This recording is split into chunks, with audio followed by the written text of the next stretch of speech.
আজকে আমরা ভাই বন্ধুরা মিলে একসাথে ইফতারি করতে গিয়েছিলাম আমাদের এলাকার একটি মসজিদে। সেখানে বিরিয়ানি দেয় সেই জন্য। হ্যালো, আসসালামু আলাইকুম ইমরান, কি অবস্থা সবার, কেমন আছো সবাই? আশা করি ভালো আছো। তো তোমাদের মাঝে হাজির হয়ে গেলাম আমার একটি নতুন ভিডিওতে। চলো ভিডিওটা শুরু করা যাক। তো আজকে আমরা বন্ধুরা মিলে চলে যাচ্ছি ঘুরতে। তো আমি আছি, সাথে ইমাম আছে এবং রিফাতের একটা ইন্টারেস্টিং কথা বলি। রিফাতের নানা বাড়ি কিন্তু সেই বরিশালে, সেই পরশুন বরিশাল। তামিম ইকবালের অধিনায়কত্ব সেই পরশুন বরিশাল এবছর ট্রফি দিচ্ছে বিপিএলে। এখন আমি উঠতে আছি একটি প্রাইমারি স্কুলের 3 তলা উপরে। কারণ আছে, কারণ ছাড়া তো আমি এখন কোনো আবার কাজ টাজ করি না। রমজান মাসে বসতে হবে, রোজা রয়েছি। তো আসরে নামাজের পর ঘুরতে এসেছি, 3 তলার উপরে বাইরে উঠবো, রোজা রয়েছি সেই জন্য। তো কোনো কারণ ছাড়া তো উঠবো না, বসতে হবে গাইস। তোমরা ইন্ট্রোতে যে ভিডিওটা শ্যুট করেছি সেটা এই ছাদের উপরেই থেকেই শ্যুট করলাম। তো ভিডিও শ্যুট করলাম এবং কিছু ছবি তুললাম, এবং ওরা ইমাম এবং রিফাত বলছিল যে কিছু ছবি তুলবে, স্টোরি দেবে, তো ফেসবুকটা কিনবে ওরা। তো সেই জন্য আসলাম এখানে ঘুরতে ঘুরতে উপরে উঠবো সেই ছবি তুলতে এবং ভিডিও করতে।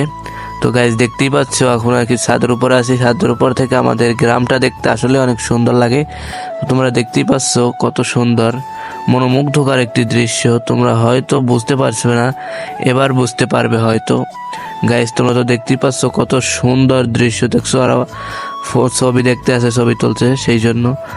তো গাইজ দেখতেই পাচ্ছ কত সুন্দর দৃশ্য, এরকম 3 তলার উপর থেকে দৃশ্যগুলো দেখতে আসলেই অনেক ভালো লাগে। তোমাদের কি এরকম প্রাকৃতিক দৃশ্যগুলো দেখতে ভালো লাগে সেটা অবশ্যই কমেন্ট করে জানিয়ে দেবে।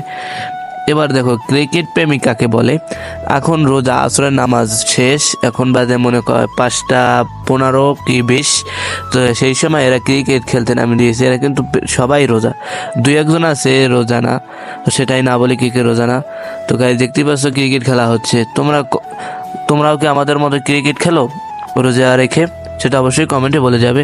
আমাকে ডাকছিল, আমি গিয়েছিলাম, পরে সেটা আমি যে খেলে দিই সেটা আর ভিডিও করা হয়নি। তো যাই হোক, আমাদের এখানে এই যে মাঠটায় খেলা হচ্ছে গাইস, এই মাঠটায় প্রতি বছরই ক্রিকেটের টুর্নামেন্ট ছাড়া হতো। তো গাইস এবার আমি এই যে ক্রিকেটের যে ভিডিওটা দেখলাম, এটা আমি এই ছাদের উপর থেকেই করেছিলাম। তো এখনও ছাদ থেকে আমরা নেমে যাচ্ছি, কারণ টাইম হয়ে গিয়েছে। এখন বেজে গিয়েছে 5টা 40-এর মতো। তো আমরা সেই জন্য নেমে গিয়েছি, কারণ আমরা আজকে এই সামনে মসজিদেই ইফতারি করব। আজকে আর বাড়ি যাব না, কারণ ভাই বন্ধুরা মিলে একসাথে ইফতারি করার মজাই আলাদা। তো আমরা চলে এসেছি পুকুর পাড়ে। আজকে একটু ভালো মন্দ ইফতারিতে আছে, সেই জন্য লোকের ভিড় আর ভিড়। ছোটরা এসেছে, আমরাও ছোটবেলায় এরকমের শুনতাম যদি যে মসজিদে ইফতারি দিত সেই মসজিদে চলে যেতাম। হায় রে শৈশব, এখনও চলে আসছি। একটা মজার কথা বলি গাইস, ইনি কিন্তু আমার সাবস্ক্রাইবার। এদিকে ভিডিওতে বললে ইনি বলে আনসাবস্ক্রাইব করে দেবে, বুঝি না গাইস। তো গাইস এখন আমরা চলে এসেছি মসজিদের ভিতরে। তখন মসজিদের ভিতরে আমি সচরাচর ভিডিও করি না, আজকে করলাম, বাধ্য হয়েই করলাম, কিছু করার নাই।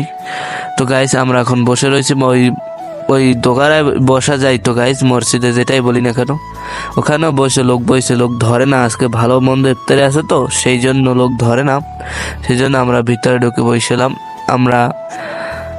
আমাদের এই 1-1 জনের প্লেট দেওয়া হয়েছিল, মানুষ এত হয়েছে যে আমাদের প্লেটে টান পড়ে যায়। তো সেই জন্য আমরা বন্ধুরা সবাই মিলে একসাথে বসে খেতে চেয়েছিলাম একটি গাবলায়। তো তোমরা দেখতেই পাচ্ছ গাইস যে আমাদের 5 জনের জন্য একটি গাবলা বরাদ্দ করা হয়েছে।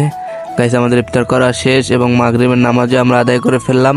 তো মাগরিবের নামাজ পড়ে ওই দেখতে পাচ্ছ কিছু লোক নামাজ পড়ছে। তো আমার নামাজ পড়া হয়ে গিয়েছে। তো এটা আমার বন্ধু রহমান, ওকে তোমরা চিনে থাকলেও খুব ভালোই ফটো এডিট করে। তো গাইস এখন বাড়ি যাব। এটা হলো আমার বন্ধু, এই মসজিদের ইমাম, তো এর নাম সালেমান।